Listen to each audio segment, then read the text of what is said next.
Hello dear students, good morning all of you.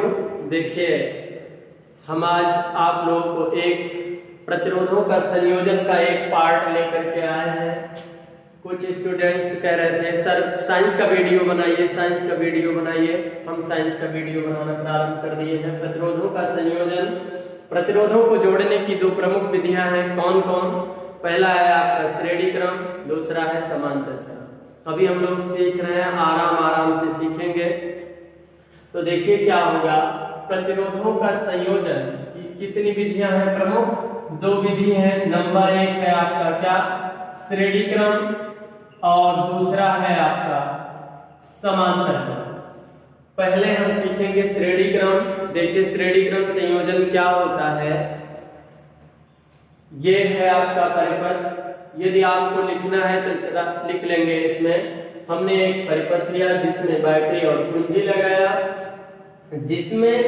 जिसका पहला प्रतिरोध का अंतिम सिरा दूसरे प्रतिरोध के प्रथम सिरे से जुड़ा हो, तथा दूसरे प्रतिरोध का अंतिम सिरा तीसरे प्रतिरोध के प्रथम सिरे से जुड़ा हो, और सभी में एक ही प्रकार की धारा प्रवाहित कराई जाए। ऐसे संयोजन को श्रेणी क्रम संयोजन कहते हैं। एक बार पुनः देखिए, अगर आपको पूरा नोट करना है तो आप नोट करिए। हमने एक परिपथ लिया जिसमें बैटरी, कुंजी और जिसके प्रतिरोध क्रमशः R1, R2, R3 लिया, और इसमें I धारा प्रवाहित। ये इतना लिखने के बाद आप इसके डिफिनेशन में लिख सकते हैं, पहले प्रतिरोध का अंतिम सिरा तथा दूसरे प्रतिरोध का प्रथम सिरा एक बिंदु पर, और दूसरे प्रतिरोध का अंतिम सिरा तीसरे प्रतिरोध का प्रथम सिरा दूसरे बिंदु पर जुड़ा हो, और सभी में एक ही प्रकार की धारा प्रवाहित कराई जाए। ऐसे संयोजन को क्या कहा जाएगा? श्रेणी क्रम संयोजन कहा जाएगा। चलिए इसमें देखते हैं। श्रेणी क्रम संयोजन के लिए सूत्र स्थापित करना है हमें। तो देखिए क्या होगा। यहाँ बैटरी से आपका विभवांतर निकल रहा है। पहले प्रतिरोध के लिए विभवांतर यदि ज्ञात करेंगे तो क्या होगा? V1 हो जाएगा IR1, इक्वेशन फर्स्ट है आपका।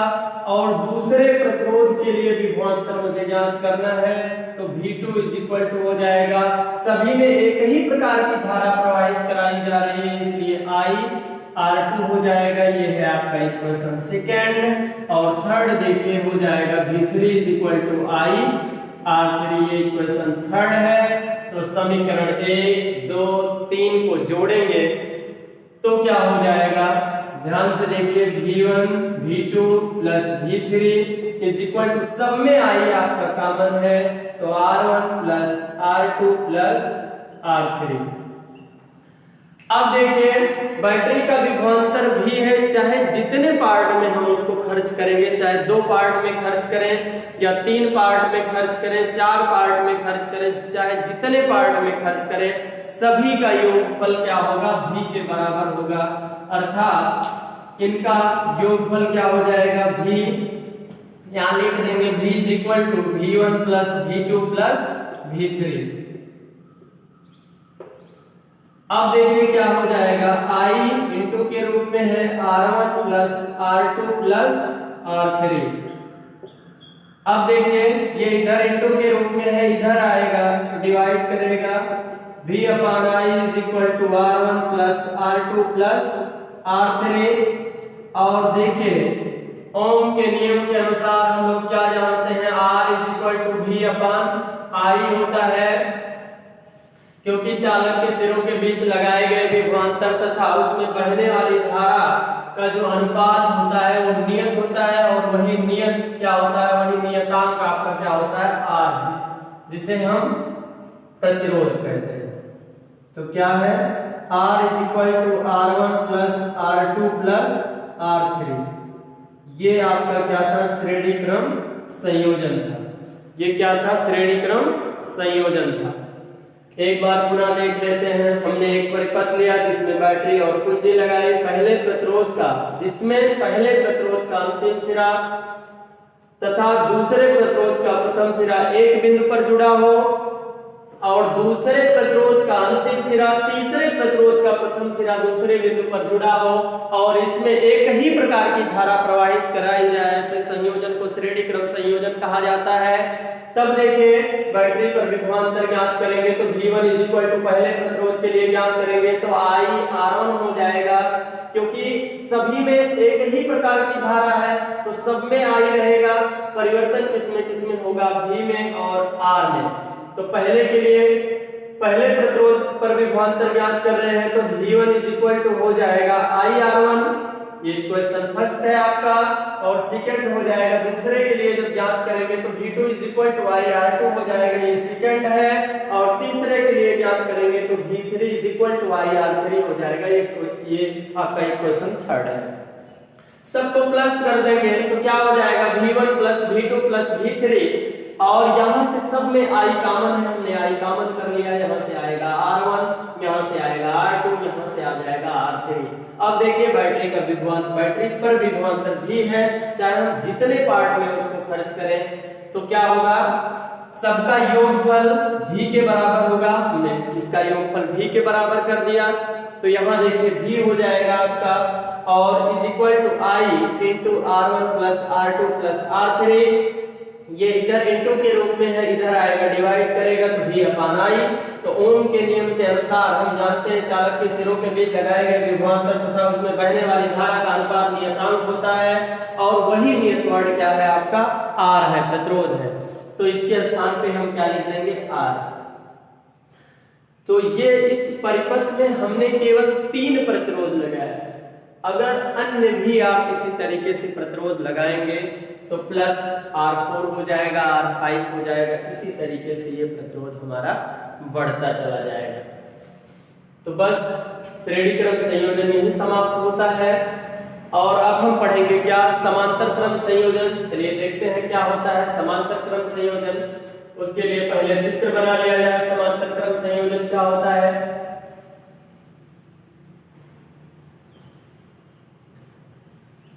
बने रहिए लास्ट तक वीडियो में, ध्यान से देखिए समांतर क्रम संयोजन क्या होता है। हमने एक परिपथ लिया जिसमें एक बैटरी लगाई और इसमें एक कुंजी। अब देखिए सभी प्रतिरोधों का प्रथम सिरा एक बिंदु पर, सभी प्रतिरोधों का प्रथम सिरा एक बिंदु पर तथा दूसरा सिरा दूसरे बिंदु पर जुड़ा हो और सभी में अलग अलग प्रकार की धारा प्रवाहित कराई जाए, ऐसे संयोजन को क्या कहा जाता है, ऐसे संयोजन को क्या कहा जाता है, समांतर क्रम संयोजन कहा जाता है। जहां ये पहला बिंदु है A मान लीजिए, ये B मान लीजिए, ये आपकी बैटरी है और ये क्या है, ये आपकी कुंजी है, क्या है, कुंजी है, और यहां से बैटरी का विभवांतर क्या है, V है। इसमें देखिए पहले प्रतिरोध में धारा I1 और दूसरे प्रतिरोध में धारा I2 और तीसरे प्रतिरोध में धारा I3। कौन सा क्रम पढ़ रहे हैं हम लोग, समांतर क्रम पढ़ रहे हैं, समांतर क्रम। दूसरा संयोजन है समांतर क्रम। आपका देखिए क्या होता है, हमने एक प्रतिरोध लिया जिसमें एक बैटरी और एक कुंजी लगाई, जिसके प्रतिरोध क्रमशः R1, R2, R3 और सभी में अलग अलग प्रकार की धारा I1, I2, I3 प्रवाहित हो रही है। अगर हमें इसका डिफिनेशन बताना है इस वाले संयोजन का, तो कैसे बताएंगे, सभी प्रतिरोधों का प्रथम सिरा एक बिंदु पर तथा दूसरा सिरा दूसरे बिंदु पर जुड़ा हो और सभी में अलग अलग प्रकार की धारा प्रवाहित कराई जाए, तो ऐसे संयोजन को क्या कहा जाएगा, समांतर क्रम। और समांतर क्रम के लिए ध्यान से देखिए, जब हमें ज्ञात करेंगे यहाँ से अलग अलग प्रकार की धारा प्रवाहित कराई जा रही है, इसके माध्यम से समांतर क्रम में हम धारा ज्ञात करते हैं, तब देखिए सूत्र आपका क्या होता है R = V अपान I होता है। हमें I चाहिए तो देखिए क्या हो जाएगा, I = V अपान R। पहले प्रतिरोध के लिए ज्ञात कर रहे हैं धारा, तो ये I1 हो जाएगा और इस पे क्या हो जाएगा R1। ये इक्वेशन फर्स्ट है आपका। और दूसरे प्रतिरोध के लिए हम ज्ञात करेंगे धारा, तो क्या होगा I2 V/R2 हो जाएगा, ये इक्वेशन सेकंड है। और तीसरे के लिए ज्ञात करेंगे तो I3 V/R3, ये इक्वेशन थर्ड है। तो इक्वेशन फर्स्ट, सेकंड और थर्ड को प्लस करेंगे, तब देखिए क्या हो जाएगा आपका, हो जाएगा I1 plus I2 plus I3। यहां से देखिए सब में भी कॉमन है, भी कॉमन कर लेंगे तो आएगा 1/R1 plus 1/R2 plus 1/R3। अब देखिए यहां आपकी धारा I है, यही I 3 पार्ट में डिवाइड हो रही है। तो जब यहां तक धारा I है, चाहे जितने पार्टों में हम इसको डिवाइड करेंगे, सबका योगफल किसके बराबर होगा, I के बराबर होगा। तब देखिए I हो जाएगा आपका I1 plus I2 plus I3। यहां से देखिए इसके स्थान पे हम लिख सकते हैं I V 1/R1 plus 1/R2 plus 1/R3।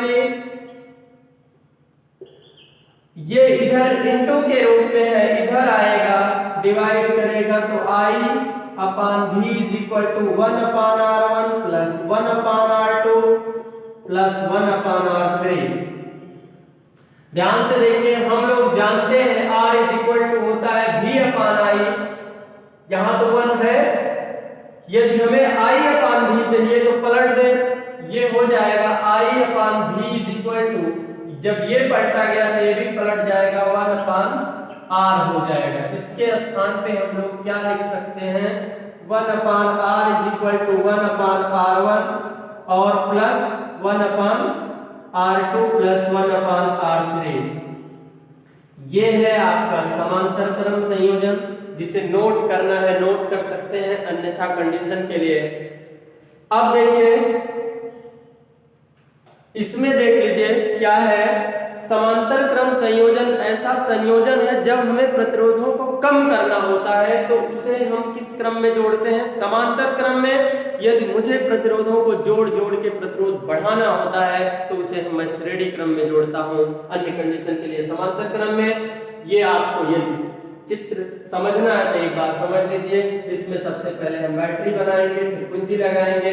यहां से देखिए 3 प्रतिरोध क्रमशः R1 R2 R3 लगाया, जिसमें धारा क्रमशः I1 I2 I3 प्रवाहित हो रही है, अर्थात अलग अलग प्रकार की धारा प्रवाहित हो रही है। अगर हमें इसकी डिफिनेशन बताना है तो सभी प्रतिरोधों का प्रथम सिरा एक बिंदु पर तथा दूसरा सिरा दूसरे बिंदु पर जुड़ा हो और सभी में अलग अलग प्रकार की धारा प्रवाहित हो रही हो, ऐसे क्रम को समांतर क्रम कहा जाएगा। और इसमें हमें ज्ञात करना है, ओम के नियम के अनुसार हम क्या जानते हैं, R V/I होता है। पहले प्रतिरोध के लिए क्या ज्ञात करेंगे, धारा।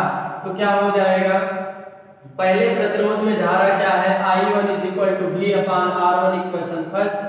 और दूसरे प्रतिरोध के लिए धारा ज्ञात करेंगे तो I2 V/R2, ये इक्वेशन सेकंड है आपका। और तीसरे के लिए ज्ञात करेंगे तो I3 V/R3, ये इक्वेशन थर्ड है। इक्वेशन फर्स्ट सेकंड थर्ड तीनों को प्लस करेंगे तो देखिए क्या हो जाएगा, I1 plus I2 plus I3 V into R1 plus R2 plus R3। देखिए यहां तक धारा I प्रवाहित हो रही है, इसी को 3 पार्ट में हम धारा को अलग अलग बांट रहे हैं 3 पार्ट में। तो सबका योगफल किसके बराबर होगा, I के ना, I के बराबर हो गया। तो I1 plus I2 plus I3 ये बराबर है I के, is equal to V into 1/R1 plus 1/R2 plus 1/R3।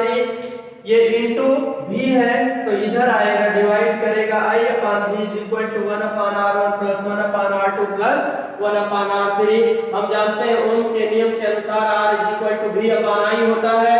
यदि हम इसको पलट दें, जब हम इसको पलट देंगे तो क्या हो जाएगा, 1/R हो जाएगा। तो इस वाले पार्ट में क्या हो जाएगा, I/V अपान भी, तो आई अपान भी की वैल्यू क्या आई 1 अपान आर, तो आ जाएगा 1 upon R is equal to 1 upon R1 plus 1 upon R2 plus 1 upon R3।